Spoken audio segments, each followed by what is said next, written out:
everybody, Julie Ebersol for ellenhutson.com. Welcome to Hello Monday. Today I'm going to be playing with a lovely poinsettia layering stamp set by Waffle Flower, and I'm also going to be using a particular color combination that is derived from the Color Trend article that you'll see posted on the Classroom blog later this week.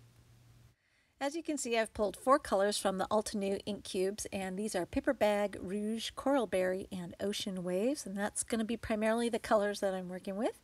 And I've grabbed the stem from the Waffle Flower Poinsettia set and went ahead and placed that on my quarter sheet of Neenah Solar White. This is 80 pound, and I've already determined the layout. That's why I placed it where I did, and I'm going to ink up with the paper bag to get the stem stamped.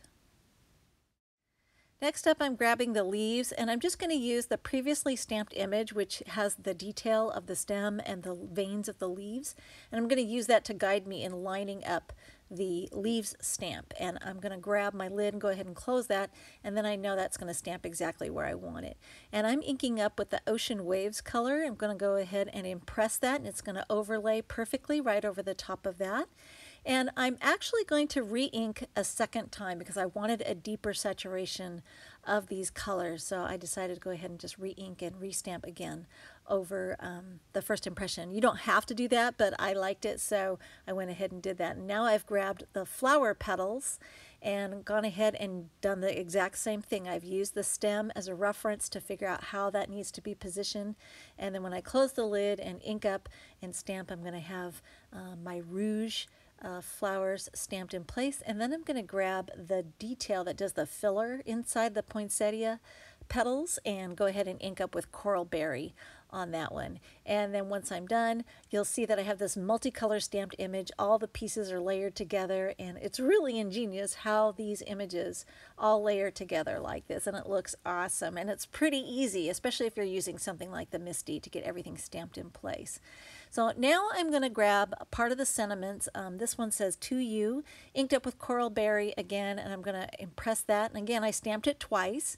And then I also stamped the tag image on a scrap of Neenah Solar White that I had laying around because it's such a small piece and it's going to get mounted separately to the card front. So I'm just going to go ahead and trim that out with scissors. I don't actually own the dies, but there are coordinating dies for this stamp set. And then I'm going to take that top panel that I finished stamping, and I'm going to make a diagonal cut through that artwork and go ahead and punch a tiny 1/8 inch hole, or it might even be, it's a 1/16 inch hole. And I did the same thing through the tag because that way I can thread my twine through it. Now I've got a strip of vellum cardstock, and this is about a 1/2 inch wide piece, and it's long enough to overhang the outside edges. I ran some tape runner along the bottom edge of that diagonal cut, and then I can go ahead and trim off the edges. Now these holes that I've punched are, like I said, 1/16 inch, and they're kind of tiny, so it's hard to get through there without something like a needle or a dental floss threader. So this is one of those tools that I go and grab at the pharmacy and keep a stash of because they're so handy. And like I said, you could use a needle and thread, but I find that these dental floss threaders work pretty well, so I just use those and keep them handy in my work cart there.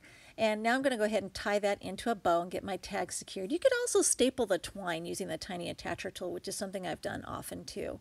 But I went ahead and punched those holes, so I'm just going to go ahead and run with that. And then I'm going to mount that bottom layer that I had cut through first with some tape runner. So it's going to be flush to my base card, which is just a standard A2 Neenah Solar White card.